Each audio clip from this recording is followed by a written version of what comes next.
The city of Memphis lost one of its most outstanding citizens on Sunday evening.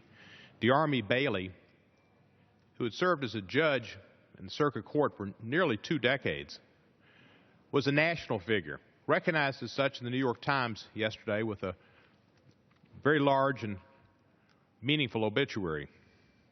D'Army Bailey was singularly responsible for the creation of the National Civil Rights Museum in Memphis, Tennessee.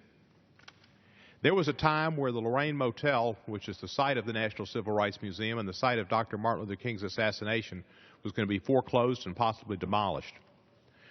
Well, D'Army Bailey, then an attorney, saw that as a wrong and knew that the Civil Rights Museum should be built at the site of the assassination of Dr. King. And that site should be preserved for generations for them to learn, people learn about civil rights and learn about Dr. King. So he got together and raised money from individuals in the city of Memphis and was able to save the Lorraine from foreclosure, demolition. And he then put together the idea of the city and the county and the state governments funding the beginnings of a National Civil Rights Museum. There was private funding as well. But it was the initial work of D'Army Bailey coming to Nashville, where I was a state senator, and working to get Governor McWhorter and the state legislature on board, and then the city of Memphis and the county of Shelby. And now there is a phoenix having risen from the ash, great civil rights museum in Memphis, Tennessee. And there's one man who had the idea, refused to see the site destroyed, and sought out the funding when people said it couldn't happen and made sure it happened.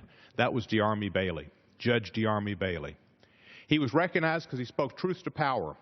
And he spoke truth to power in Baton Rouge during the civil rights movement, in Berkeley, when Berkeley was an evolving center of thought and questioning of values, and where he was a city councilman, and on Beale Street, where he brought students to Memphis to march with Dr. King. D'Army Bailey was a respected figure in the city of Memphis. He crossed all boundaries in the city, economic and racial and all, because of his gigantic intellect. Many members on the House have asked me about his passing. He had an effect on this country, an effect on our city. His was a life well lived, and he will be missed. Thank you, Mr. Speaker.